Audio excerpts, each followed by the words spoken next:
నా పేరు హర్షవర్ధన్, నా మిత్రులు సాయి విజేంద్ర మరియు ప్రణశ్రీ. ఇప్పుడు మనం కాపాడుకుందాం అనే పాఠం గురించి తెలుసుకుందాం. మనం చెట్లను నరికివేయడం వల్ల కలిగే నష్టాలు ఏమిటో, చెట్లను పెంచడం వల్ల కలిగే లాభాలు ఏమిటో తెలుసుకుందాం.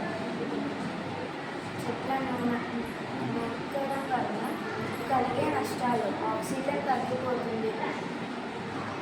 ఒక చెట్టు రోజుకు 2 లేదా 4 మందికి ఆక్సిజన్ ఇస్తుంది.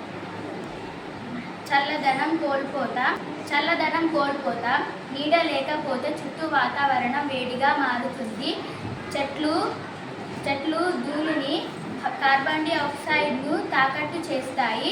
వర్షాలు తగ్గుతాయి. వర్షాలు లేకపోతే పశువులకు మరియు ప్రజలకు తాగడానికి నీరు లభించదు. జంతువులు నివాసం కోల్పోతాయి. చెట్లు, పక్షులు, పురుగులకు నివాసం ఏర్పాటు చేస్తున్నాయి.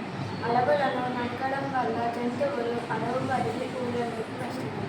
అలా ఊళ్ళలోకి రావడం వల్ల మనకు ప్రాణహాని జరుగుతుంది. ఇప్పుడు లాభాల గురించి చెప్పుకుందాం. చెట్లు ప్రకృతి ప్రసాదించిన అమూల్యమైన వరం. చెట్లు వల్ల పచ్చని భూమి మనకు జీవితం సంతోషంగా వస్తుంది. చెట్లు అవి పుట్టినప్పటి నుండి ఇప్పటి వరకు కాలుష్యంతో పోరాడుతున్నాయి. మనకు స్వచ్ఛమైన గాలి మరియు పరిశుభ్రమైన వాతావరణాన్ని అందిస్తున్నాయి. చెట్లు ప్రాణవాయువు అందించే కార్బన్ డైఆక్సైడ్ పీల్చుకొని గాలి శుద్ధి చేస్తుంది. ఇంకా మనకు నీడ పండ్లు ఇస్తుంది. చెట్లు మనకు తాగడానికి వర్షం రూపంలో కూడా నీళ్లను అందిస్తాయి. చెట్ల వలన బట్టలు ఉడకడం, గంగం, కాగితాలు, రబ్బరు, ఇంకా వ్యాధులు లాంటి పని చేయడానికి మూలికలు వస్తాయి.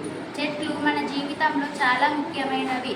కాబట్టి మనం సురక్షితంగా, పరిశుభ్రంగా ఉండేలా ఎక్కువ మొక్కలు నాటేలా ప్రజలకు అవగాహన కల్పించాలి.